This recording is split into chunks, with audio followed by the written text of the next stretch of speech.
Salut les créatifs, c'est Guillaume et je suis hyper content de vous retrouver aujourd'hui. C'est la 3e prise de ce podcast. Je suis vraiment désolé. Merci à tous encore de me suivre dans ce projet d'un podcast par jour pendant 30 jours. Et je suis désolé, hier il n'y en a pas eu parce qu'en fait tout simplement j'étais hyper malade et que j'avais beaucoup de boulot à côté de ça. Et là il a fallu faire un choix. Le podcast ça me plaît beaucoup mais pas au détriment de ma structure. Et donc là il y avait beaucoup de clients qui avaient besoin de nous. Et donc j'ai préféré favoriser mes clients et me ménager un petit peu parce que vous devez entendre que j'ai une voix un peu grave ce matin. Aujourd'hui, il n'y aura pas de montage dans ce podcast, vous aurez des bruits de sifflement, de soufflement, mais c'est pas grave, ça me fait plaisir. Je vais avoir abordé ce podcast comme si vous étiez en face de moi au resto et c'est ce que j'aime dans ce format. Qu'est-ce qu'il est bon ce format pour ça, on peut échanger les uns envers les autres et de plus en plus il y a des réactions donc ça me plaît énormément. Aujourd'hui, on va parler, alors je l'ai titré comme ça, c'est oublie que t'as aucune chance, vas-y, fonce. Je crois que on peut pas faire plus clair, donc c'est une référence évidemment aux bronzés qui font du ski, je crois de mémoire. Je suis pas un grand fan du film mais je trouvais la référence intéressante, c'est que il y a toujours quelqu'un pour être un boulet, il y a toujours quelqu'un pour vous retenir, il y a toujours quelqu'un pour vous poser des mauvaises questions au mauvais moment. Je vais vous donner des anecdotes et j'ai une petite liste comme ça. Quand on s'est lancé avec Céline il y a maintenant 4 ans, on nous a dit « Oula, un studio photo ? Mais c'est pour bouffer des pâtés du riz ou c'est pour faire autre chose ?» Et en fait aujourd'hui on le vit très bien. Alors nous, c'est marrant parce que quand on se lance, tout le monde nous dit c'est chaud, c'est risqué, c'est compliqué. Mais bien sûr que c'est compliqué. Bien sûr qu'on va galérer, bien sûr qu'on va bouffer des pâtes et du riz la première année, voire les 3 premières années. Mais à un moment ou à un autre, ça fonctionne. Parce que si ça fonctionne pas, on a pivoté. Donc déjà, première chose, il faut vraiment arrêter d'écouter les gens qui ont jamais rien fait de leur vie.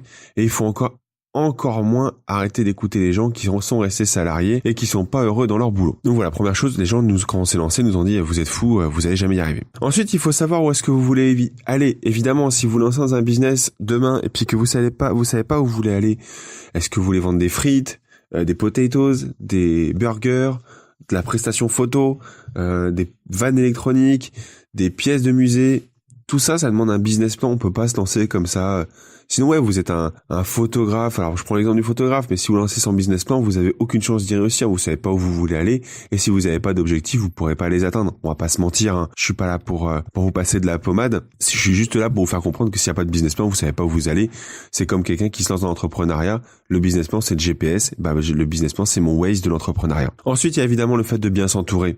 Bien s'entourer, c'est la base. Il nous a fallu 3 ans pour être bien entouré. Rêvez pas. Les premiers conseils que vous aurez sont juste strictement pourris, sauf si vous avez accès à un réseau d'élite, mais il faut savoir bien s'entourer d'un comptable fiable, s'entourer d'avocats fiables, s'entourer d'amis fiables. Rassurez-vous, si vous lancez un entrepreneuriat, d'ici 2 ans, vous avez plus vos potes parce qu'ils sont restés salariés et que vous pouvez plus parler la même langue. Soyons clairs. Oui, puis alors en plus, je suis un peu fatigué, donc je prendrai aucune pincette aujourd'hui. Ensuite, de toute façon, l'idée d'origine que vous allez lancer n'est pas la bonne. Je vous le dis, je vous la fais très courte. Ce que vous allez décider de faire au début sera pas la bonne. Ça marche pas parce qu'en fait, vous n'avez pas testé votre business model avant, vous n'avez pas testé savoir si vous savez que ça va fonctionner. Donc, il faut se lancer, mais il faut se lancer en se disant de toute façon, ce que je fais aujourd'hui ne sera pas ce que je fais demain. Donc, pas de panique. La route, elle est pas toute tracée, sinon tout le monde serait entrepreneur. Donc, si demain vous lancez dans la vidéo, il y a des chances que la vidéo que vous vouliez faire au début soit pas la vidéo que vous vouliez faire à la fin. Et après, c'est de l'opportunisme de se dire, je ne vais faire que de la vidéo comme ça. Non. Il y a des vidéos waouh, et puis il y a des vidéos qu'on fait pour remplir le carnet de commandes, hein, qu'on se le dise aussi. Je prends l'exemple de la vidéo, mais ça marche pour tout, hein. On fait pas toujours ce qui nous plaît. Il y a autre chose aussi qui m'a fait réfléchir ces derniers temps parce que je vois, je sais pas, c'est peut-être une vague de nouvelle année. Je vois beaucoup de gens se lancer dans le business, se lancer sur l'entrepreneuriat. Et puis, à un moment, faut aussi se dire, oula, là, je suis dans la merde. Là, je suis vraiment dans la merde, il faut qu'on m'aide. Et il faut savoir demander de l'aide. Juste discuter. Prendre une bière, partager les problèmes, parce qu'il n'y a pas de secret en fait. Si vous tirez pas la scène d'alarme avant, le burn-out de l'entrepreneur, il existe aussi. D'accord ? Il existe, c'est un fait, et vous êtes jamais seul, encore une fois. Il y a les réseaux, il y a vos potes entrepreneurs. N'hésitez pas à aller les voir pour parler de ce qui ne va pas.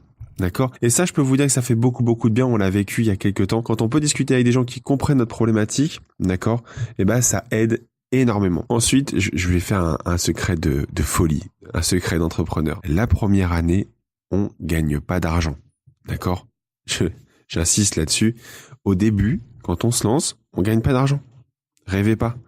On va en gagner un petit peu, mais on va pas gagner suffisamment pour en vivre.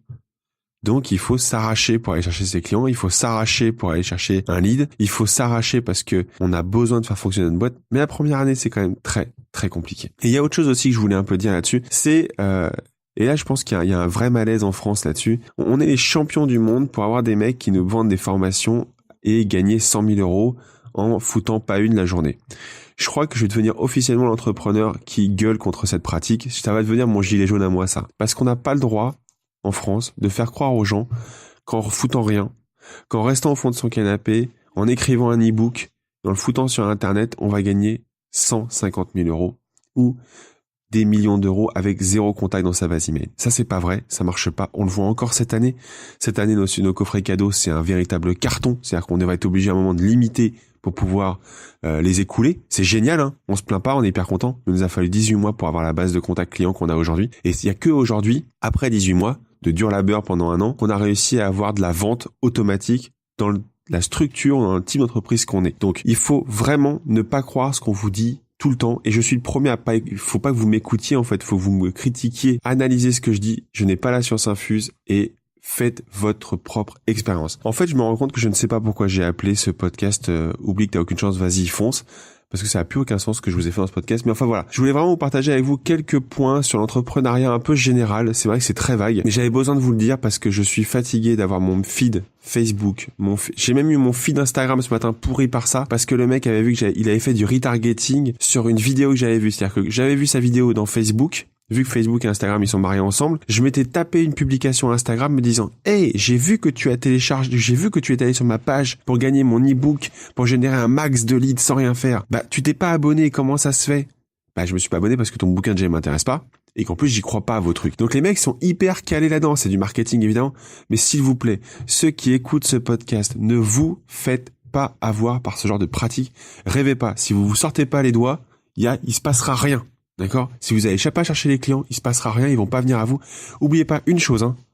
Personne n'a besoin de vous au moment où vous vous le dites. D'accord ? Donc voilà, c'était Guillaume pour ce podcast. Je serais curieux d'avoir votre retour sur cet épisode-là parce que vraiment, c'est une discussion que j'aurais pu avoir avec des potes autour d'une bière. Je me prends vraiment pas la tête, je pense qu'il y aura vraiment pas de montage sur cet épisode-là. Moi, je vous dis rendez-vous dès demain matin dans la matinée. Vous voyez, je vous dis même plus 8 heures là.